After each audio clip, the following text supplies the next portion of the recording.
This week on the Four Rivers Ag Report, is your soil rich or are you dirt poor? Also, we find out about a business that grew organically from a simple idea. And can you be replaced by a hacker in his mother's basement? That and more on the Four Rivers Ag Report.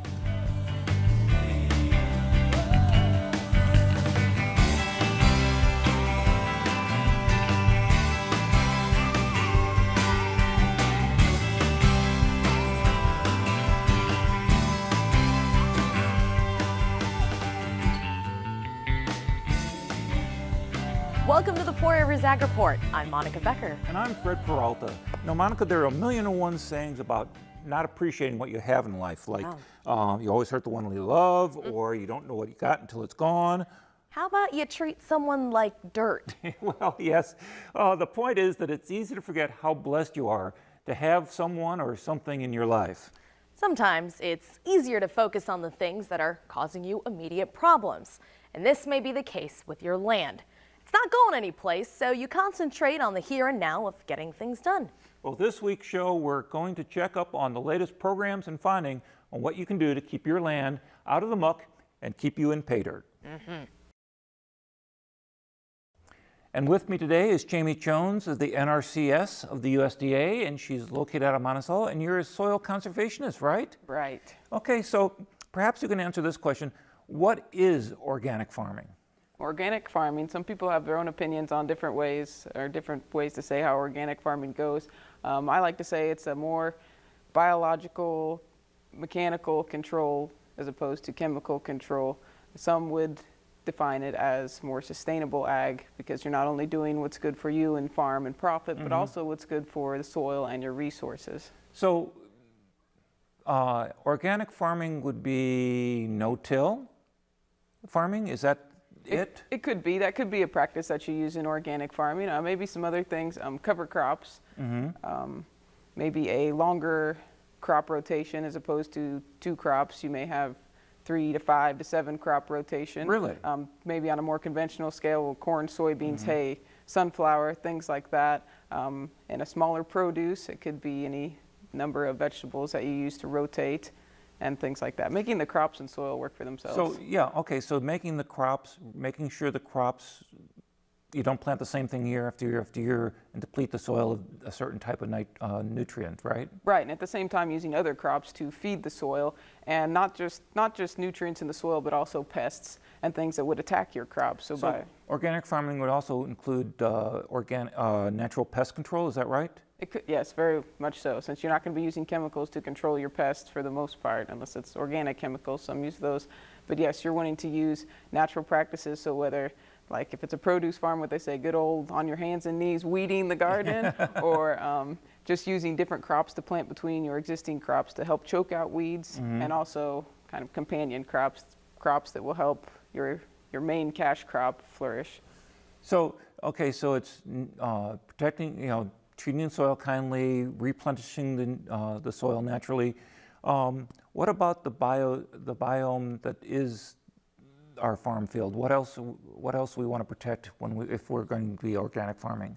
The soils, the crops. Right now, there's a big push for pollinators. They're worried about pollinators not being around the state, especially bees, to help feed crops. So maybe finding a way to help keep them around and not damage them. And what about the little slimy things in the ground? Are they important?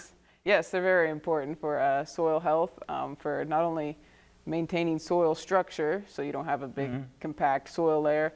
They help feed the soil, and they break down things in the soil, and by using tillage, you break up their little system, their little home, and then you don't have as high a population as you normally would. Okay, so organic farming sounds on the surface kind of like what old school hippies would be accused of doing. Why is that important for Mr.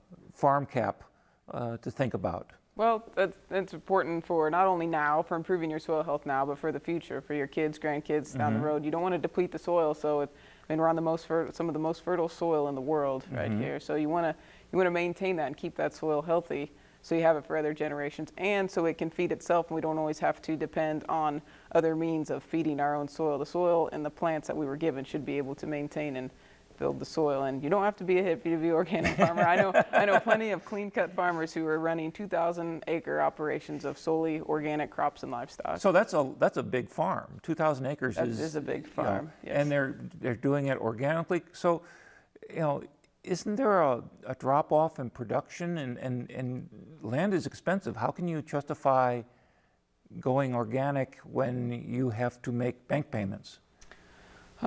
Sometimes it takes a while, and this varies case to case. There is no cookie cutter way to farm, let alone organic farm. So each operation, each individual, each piece of ground is going to have their own management system, their little niche that works for them.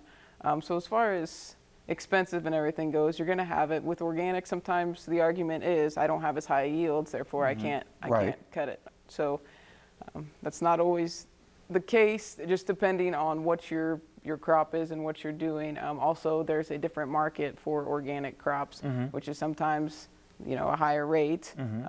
Another way you can look at it is you could have less inputs with organic, depending on what management system you get down. If you're using, so it costs less.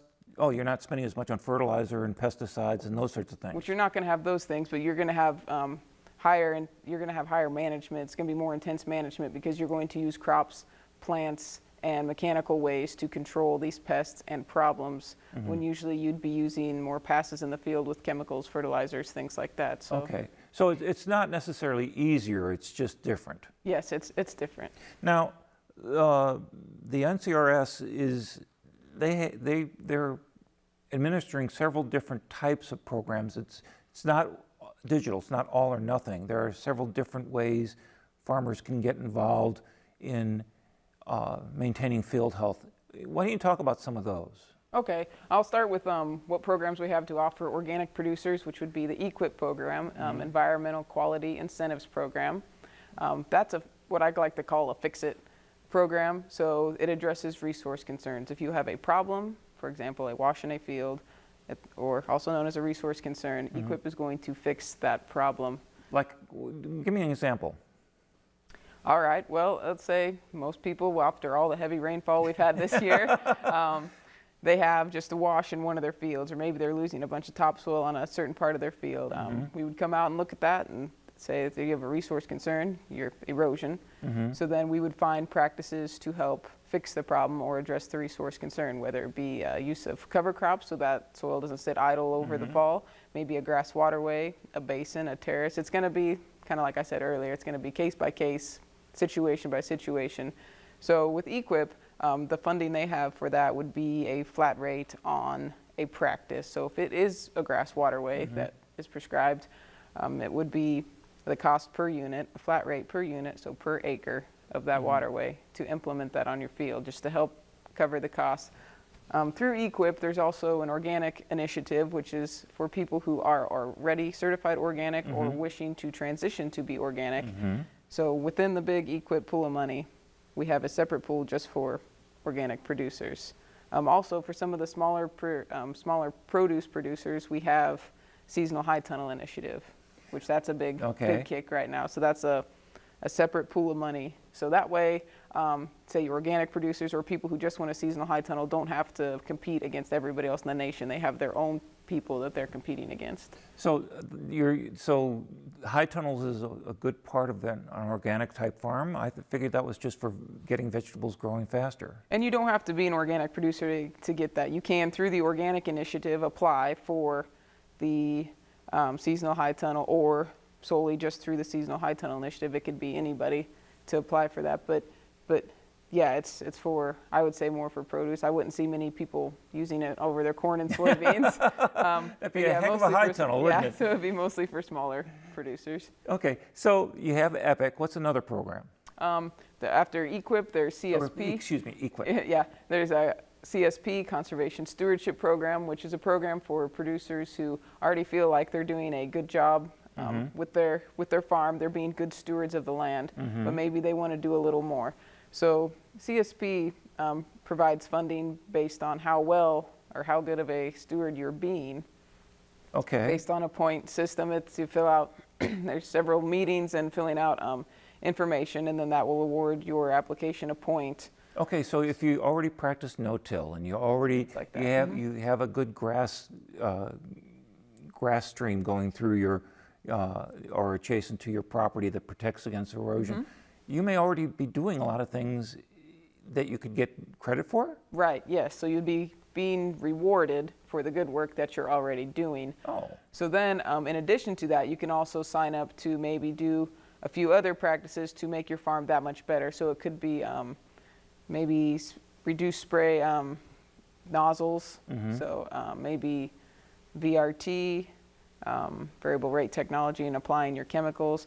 Maybe recycling all of the oils on your farm. Okay. So different things like that, and then you would get additional money towards that. Which are all things that make sense anyway. You know, Right. reducing the amount of spray is lowering the cost of applying it. Now, Yes. you know, recycling oil is less that you have to worry about finding some place that will take it, right? Right, so it's good for you and better for the environment because you're better utilizing all the resources you have. So the idea behind that, and EQIP too, is, you know, just to get people to maybe try these practices and see if they'll work for them. Give some incentive to help them try to make things better. So if you're doing a lot of these things, you may qualify for some assistance. What sort of assistance would these people have?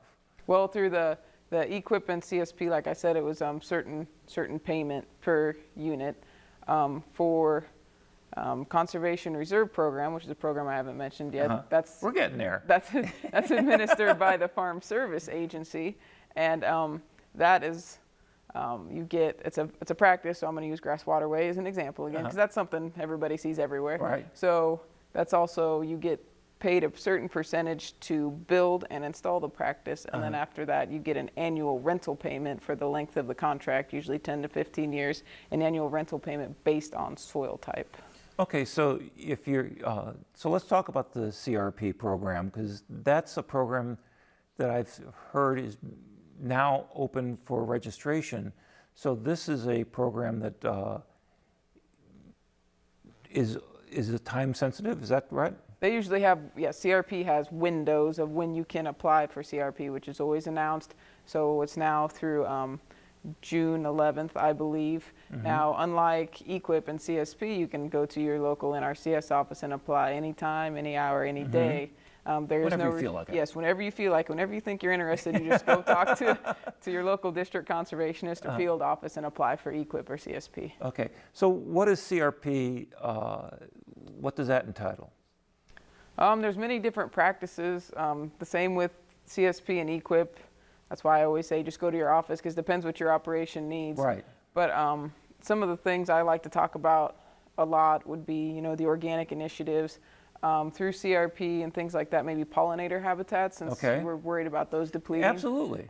So basically what that entails is having some planting of whether it's warm season grasses or flowers in one of your practices that helps increase pollinator habitat.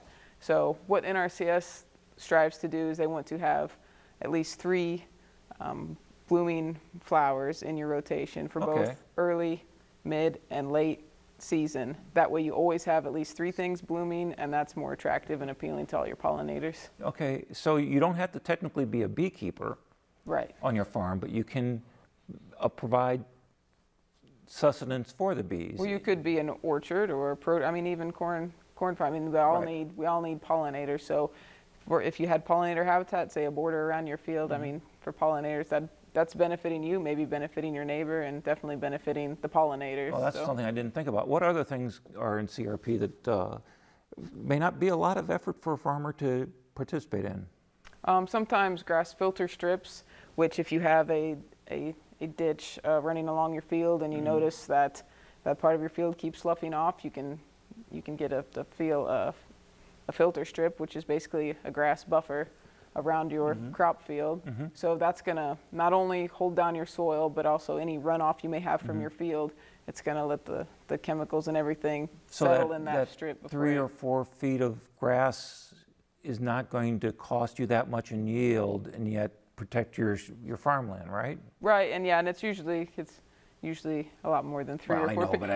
But it's definitely going to benefit. You can't plant in a ditch. Right, exactly. And then, I mean, another a strip, as we call them, quail buffers sometimes, which may be along, that's any tree edge in a field that's greater than 5 acres. So that may be, you know, fence rows, timber edge, once those roots creep out into your field, or maybe shade out part of your field, you don't really yield much right there in that little strip. So why not put in a warm season grass strip that's going to be great for wildlife, great for your soil, and you're going to be getting an annual rental payment on there instead of trying to fight the tree branches and then you know, maybe get a poor corn crop growing along the field edge. So there's a lot of various options that really aren't tough to deal with, aren't there? Right. Yeah, the many options, and all catered to whatever your farm needs are and what you'd like to try. So really, if a farmer is interested in exploring some of these options, you know, there's the website, but probably the best thing is to talk to your local farm service agent or your local soil conservationist, right? Right, because like the NRCS offices, that you don't have to be looking for a program to come see us. We offer all kinds of technical assistance, so it may be something as simple as, hey, I just bought this farm. What are some things that could work for me? And that, you know, after we sit down and get a feeling for your farm and what you would like to, where you'd like to see your farm go, then we can suggest different options. Yeah, and so I bet you have coffee on a lot, almost all day long, right? Yes, exactly. So come on by for coffee. Jamie, thank you very much. I learned a lot about organic farming, and I don't think I have to grow my hair to think that might help, right? Definitely not. Thank you very much. No problem. To find out the latest in conservation programs or ways you might be able to improve your land, contact your local NRCS office. You know, Monica, the whole organic farming thing was really very interesting. There are lots and lots of different ways that you can farm and still take care of your ground. Yeah, it's a lot of cool stuff, and we have another story on that coming from the La Crosse Tribune. Organic Valley is a farmers co-op in western Wisconsin, and in 2003, it had outgrown its small setup in the equally small town of Lafarge, Wisconsin, with a population of 774. The business had grown quite a bit, and it was ready to look at bigger, better located towns nearer to interstates and rivers. But the management of the co-op didn't want big cities, if you consider La Crosse a big city. Instead, they opted to build their new $6 million headquarters in Lafarge. The last 10 years have been very good to Organic Valley. Their sales are approaching $1 billion. By building locally, the business has provided jobs and much-needed tax revenue to the small towns and surrounding area. Organic Valley accounts for approximately a quarter of the village's tax base. That's a group that really is plowing profits back into its base. So how are they finding enough workers? That was one of the reasons they added a distribution center in nearby Cashton, where there are more workers they could recruit, but not by much. And while that is one potential future for food production, leaders in Washington were discussing many of the issues that will dictate where agriculture will head down the road. One of those was Agricultural Secretary Tom Vilsack. Pat O'Leary has more. A live internet discussion on the future of food held at the Washington Post in the nation's capital featured a panel of food industry experts, including Agriculture Secretary Tom Vilsack. He told the global audience that America's farmers are aging and that young people have an opportunity in agriculture. This is an exciting, challenging opportunity to redefine the American economy, to address the serious issues with climate change, to be able to meet the moral responsibility we have to feed people. I think if you make agriculture cool, you're going to attract people to it, and we won't have quite the problem we have with replacing our producers as they age. Vilsack said it's important to invest in rural America and in science to help farmers meet the challenges of an expanding global population. In the next 40 years or so, we have to have the same level of productivity and innovation in agriculture as we've had the preceding 10,000 years. And is that doable? I believe it is, but it's only doable if we continue to invest in science and in research. Vilsack said the Farm Bill, which is being debated in Congress, is critical. One of the hardest things is making sure that every American understands that when the Congress is debating what is commonly referred to as the Farm Bill, it really is a food bill, it's a jobs bill, and it's a farm bill, that every American has a stake in that legislation. And Vilsack explained why USDA opposes efforts to drastically reduce SNAP benefits for poor Americans. There are jobs throughout the entire supply chain, and eventually it gets back to the farmer. So when you talk about a $20 billion reduction in SNAP, you're also talking about a $2 to $3 billion reduction in farm income. The better way is to find better employment opportunities for these people. Why aren't we doing a better job at that? If you reduce the SNAP population by 5% by getting them a better paying job, you could save $40 billion in 10 years. And you would not have kicked anybody who needs the program out of the program. In Washington, for the U.S. Department of Agriculture, I'm Pat O'Leary. It's good that Washington is thinking long-term, but we're a little more concerned about the future of our food. And despite the long hours farmers have put in, Mother Nature slowed down the pace of planting. Statewide, corn is reported to be 89% planted, and those little shoots are popping out all over, with 68% of the corn plants having emerged. In the East-Southeast District, we're at 87% planted and 59% emerged. Soybean planting is just a bit behind, with 40% of the crops having been planted statewide and 12% emerged. Locally, we're reporting 42% planted and 9% emerged. The rain last week really hit the western part of the state hard, and it showed in the soil moisture statistics. Topsoil statewide is reported at 53% adequate and 47% surplus. Locally, we're a bit wetter at 64% adequate and 36% surplus. Digging a little deeper, the subsoil levels are statewide 2% short, 71% adequate, and 27% surplus.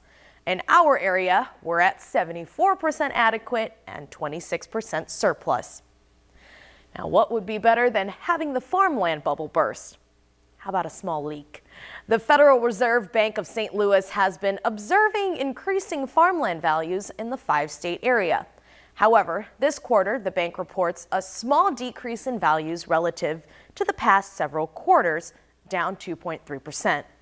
The St. Louis Bank survey covers parts of Missouri, Arkansas, Mississippi, Tennessee, Kentucky, southern Indiana, and southern Illinois. So we're just on the edge of their area. And finally, don't worry about your competition coming from China or Russia or South America. It may be coming from Silicon Valley. The website Quartz reports that engineers and scientists are creating something right out of science fiction, using 3D printers to print food. They say it won't be hard since they're dealing with particles of protein, building layer on layer on layer until you get, voila, a pizza, or something that kind of reminds you of what pizza might have tasted like. And the raw materials, just about anything you have lying around, including an insect in place of protein. We're all just atoms after all. Originally being built for long space flights, we're talking to you, Mars, the process, when refined, could be used to make almost anything. Anything could be better than what I concoct in the kitchen. Come on, you can't be that bad. Well, okay, Hewlett Packard or Monica Becker. Someday we'll know.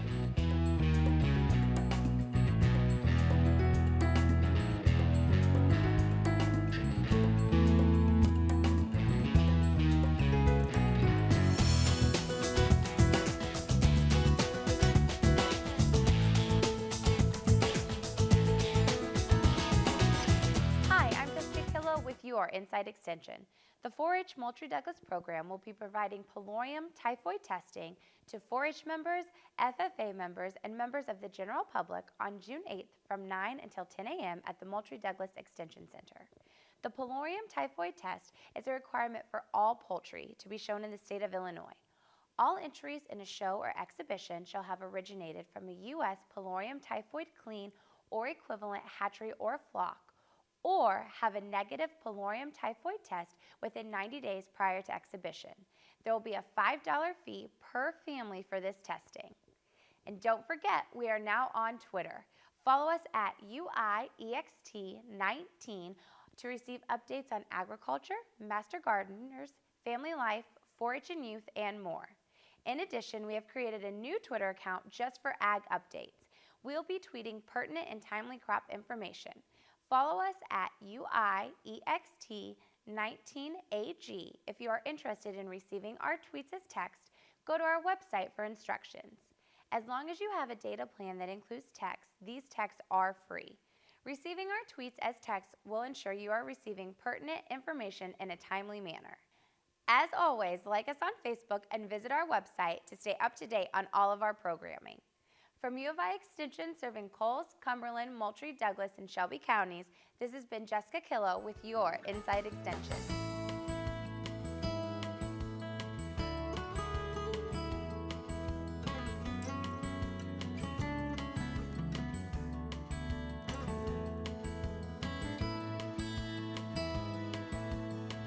And finally, Medical Daily reports that the perfect cup of coffee is actually 4 cups of coffee.